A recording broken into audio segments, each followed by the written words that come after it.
As prisões feitas por policiais militares nos casos de tráfico de drogas em supostos flagrantes delitos, elas têm sido rechaçadas pelo Superior Tribunal de Justiça, o STJ, de forma veemente.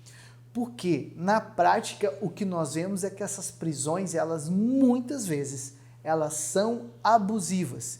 E a produção da prova, a produção do flagrante desrespeita completamente a Constituição Federal e o texto legal no que trata sobre a representação do flagrante, o encontro, o estado de flagrância. E na análise de jurisprudência de hoje, nós escolhemos uma jurisprudência do Superior Tribunal de Justiça. Eu quero que você anote para que você possa acompanhar a leitura com esse vídeo e também depois ter essa jurisprudência para ler em casa ou no seu trabalho. Anota aí o número do habeas corpus. Habeas corpus número 672.688 do Mato Grosso. Relatoria do ministro Sebastião Reis. Ministro Sebastião Reis, membro da 6ª turma do STJ. Ele, em conjunto com o ministro Rogério Schietti, na minha modesta opinião, eles se consagram como os ministros mais inteligentes, os ministros de maior, com pensamento de maior vanguarda dentro da corte. Eu digo que são as melhores mentes do direito penal e processo penal e que estão produzindo frutos na corte, estão influenciando a corte numa linha de pensamento mais garantista. Quando eu digo uma linha de pensamento mais garantista, não é um pensamento que protege o réu de qualquer jeito. É um pensamento que coloca o processo penal como um mecanismo de proteção do réu. Por quê? Porque o Estado erra muito todos os dias e nós sabemos que principalmente nas situações de pressão, de flagrante, a possibilidade de erro da polícia militar, da polícia civil, ela é muito maior porque os policiais trabalham sobre muita pressão, sobre muito estresse. Vamos ler a ementa desse acórdão. Vale ressaltar que é um habeas corpus impetrado pela Defensoria Pública do Estado do Mato Grosso do Sul. Então, eu gosto muito das teses feitas pela Defensoria, são teses muito bem trabalhadas. Os defensores, nos últimos 30 anos, são homens e mulheres muito estudiosos, mentes de vanguarda também na matéria de direito penal e processo penal. Claro que em todas as matérias onde a Defensoria Pública atua, você tem profissionais maravilhosos, mas eu, como sou um advogado criminalista, acompanho muito o direito penal e gosto muito do trabalho da Defensoria Pública. Então vamos ler a ementa? Habeas corpus, tráfico de drogas, condenação, suposta ocorrência de nulidade, envolvimento da paciente, interceptação telefônica no momento do flagrante de corréu, ilegalidade reconhecida, condenação anulada. 1. A prisão da paciente somente ocorreu em razão de ela ter telefonado para o corréu no exato momento em que ele estava sendo preso em flagrante pelo crime de tráfico de drogas, sendo que os policiais militares atenderam a ligação no viva voz, descobrindo a partir daí o envolvimento da paciente com o caso.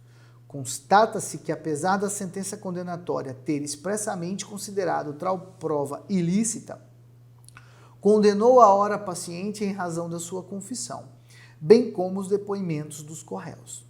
Todavia, percebe-se que tanto a confissão da ré quanto o depoimento dos corréus, confirmando seu envolvimento, somente aconteceram em razão de os policiais terem atendido ilegalmente aquela ligação telefônica no momento do flagrante.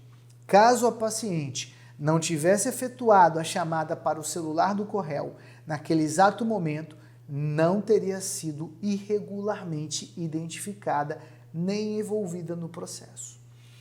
4. Os dados armazenados nos aparelhos celulares, envio e recebimento de mensagens via SMS, programas ou aplicativos de troca de mensagens, fotografias, etc., por dizerem respeito à intimidade e à vida privada do indivíduo, são invioláveis, nos termos em que previsto no inciso 10 do artigo 5º da Constituição Federal, só podendo, portanto, ser acessados e utilizados mediante prévia autorização judicial, com base em decisão devidamente motivada, que evidencie a imprescindibilidade da medida capaz de justificar a mitigação do direito, a intimidade e a privacidade do agente.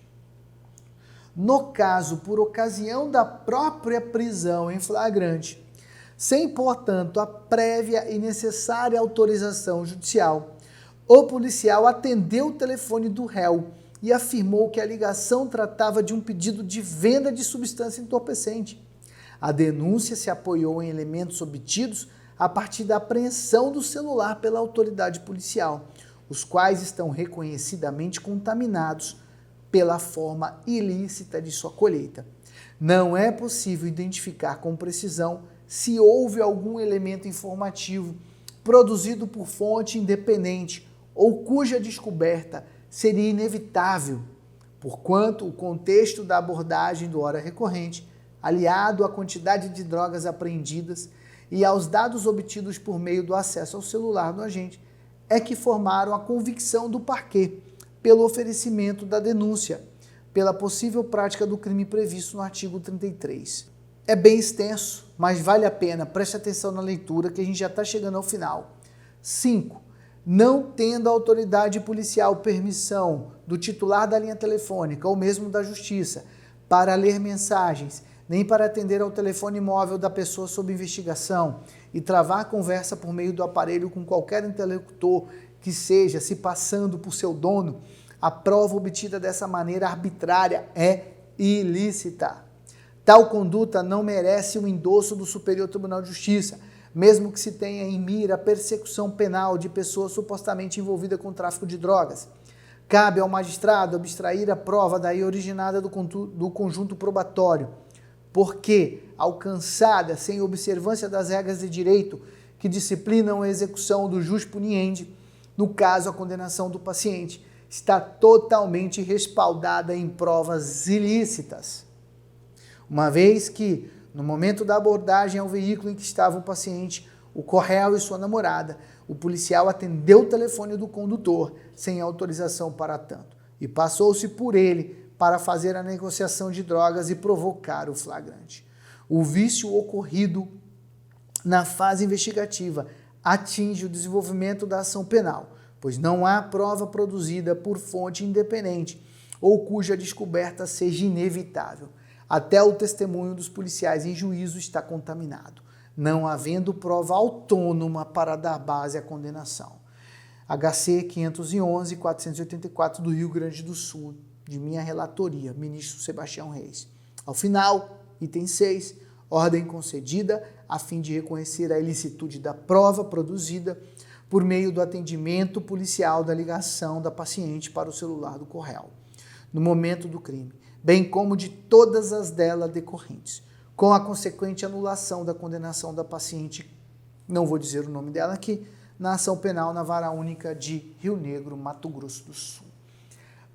Interessantíssimo, importantíssimo, vocês perceberam, o caso é um caso extravagante, né?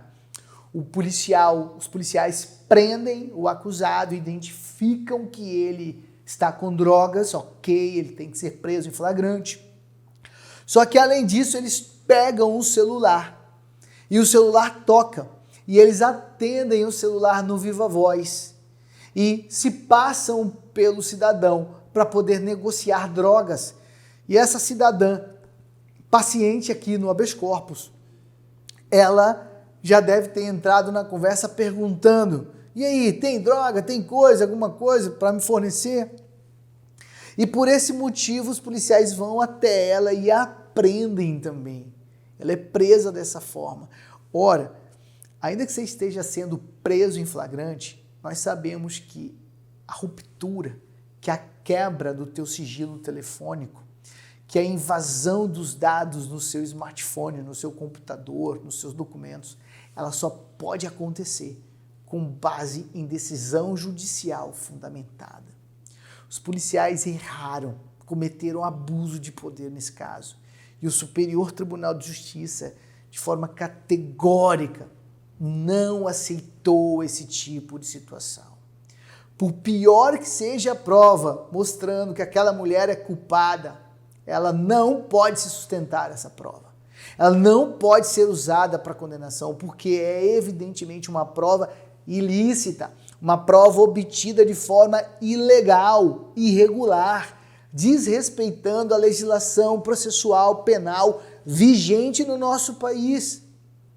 O policial não podia ter atendido o telefone, podia ter apreendido o telefone, a autoridade policial podia ter requisitado uma ordem judicial para ter acesso, ou o próprio investigado, o paciente, o investigado naquele momento, preso, poderia ter dado acesso. A gente sabe que dar acesso a esses aparelhos, nesse momento, as pessoas, elas são praticamente coagidas a dar acesso, isso é muito delicado também, a licitude desse acesso. Então, o policial fez tudo errado, o Estado fez tudo errado, o promotor fez errado, o juiz fez errado. E o Superior Tribunal de Justiça consertou esse grave equívoco judicial. E lembre-se sempre, você que é um profissional do direito, um jurista, um estudioso do direito, é muito melhor você ter 10 condenados, 10 culpados inocentados, colocados na rua, do que você ter um inocente condenado injustamente. O ministro Sebastião Reis demonstrou hombridade, independência, coragem, e o Superior Tribunal de Justiça da mesma forma. Bom, espero ter contribuído para o seu desenvolvimento profissional e pessoal. Um grande abraço para você. Deus te abençoe sempre.